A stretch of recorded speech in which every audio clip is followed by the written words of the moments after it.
Hey guys, waking up in a rest area in Minneapolis, Minnesota. Gotta be honest with you, wasn't a great whole progression of trying to find places. I called everywhere, I did all my tricks. It's not allowed here, there's a city ordinance. I was told by a Walmart worker they will ticket you and tow you if you stay the night. So we did it, we made it through the night. I was just trying to prove a point to myself. I was not gonna pay for camping. Next time I blow through, I won't stay. There's just too many other awesome places in this world to stay for free. Having said that, me and Wolfie slept pretty good. Got one more day, 244 miles, and we get to the campsite a day early. So excited about that, I can't tell you. To be in one place for a minute, have a hot shower, laundry and whatnot. But anyway, today's the last day, and we were making it to the Beet Harvest today, and I can't wait to take you along with us. Morning guys, it's about 6 o'clock in St. Paul, Minneapolis, Minnesota, and I wanted to kind of give a recap of yesterday. When I left Madison, I knew I didn't have a place to stay, and I do that all the time. If you watch the channel, you know that's what I do. That's what we do in van life and RV life. But I, like always, was like, yeah, we'll figure something out. And because I'm not familiar with Minnesota, I didn't know there's a city ordinance. And like I just said, I called the casinos, I called the truck stops, I called Walmart, Cracker Barrel. There wasn't any other place to stay. There wasn't any place to stay. So what I did was, and I've stayed at lots of rest areas, and kind of a general rule is that most rest areas in most states say there's a 4-hour limit. But I've never been asked to leave. So I think I wouldn't do it all the time. I wouldn't tempt fate knowing that it's illegal. I mean, not illegal. I mean, I don't think you can get a ticket or anything. They just ask you to leave. Excuse me. But so I took the shot. I was bound and determined to not pay for a boondocking spot. So we did the rest area. It was fine.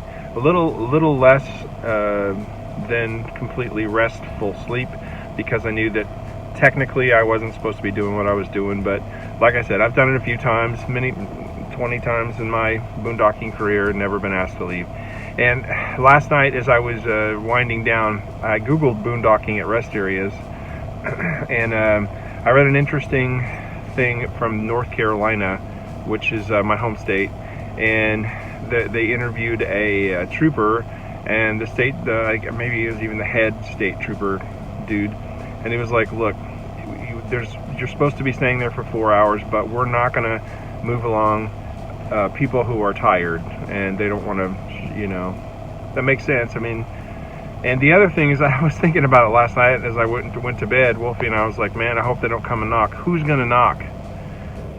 Sorry about that. It's my birthday. It's my 52nd birthday today, and I've got tons of people calling me and stuff, even at this hour. So as I was saying, who's gonna knock? I mean, we're not doing anything wrong as far as, like, we're not being loud, we're not causing the disturbance, I don't have the generator or anything else going on. We're just here being quiet. So if you are in the life, or you want to be in the life, I wouldn't suggest making this my plan to stay at every single rest stop overnight.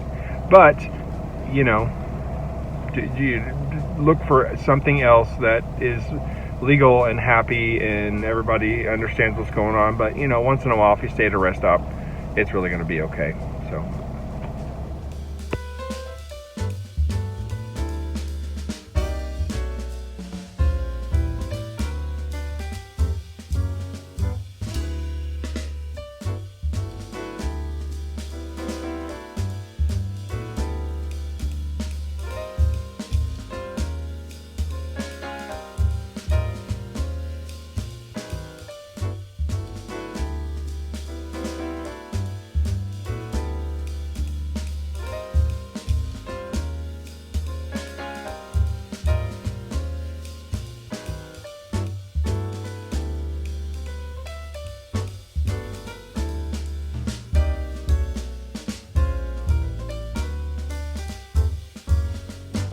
we're stopped in Fargo for gas, and every time we stop for gas, if I let her, Wolfie gets up on my shoulder.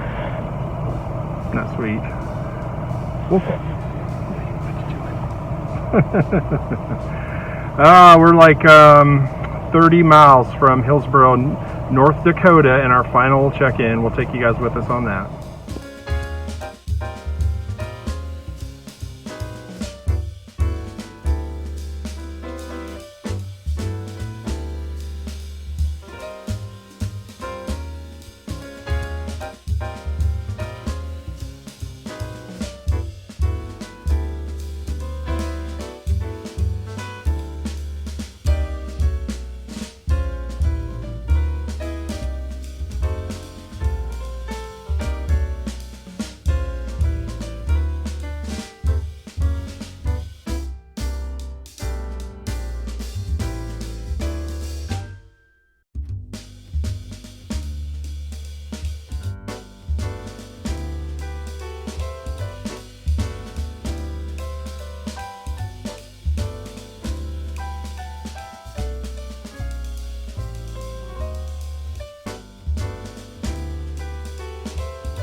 About 70 degrees, but it's super windy on these high plains.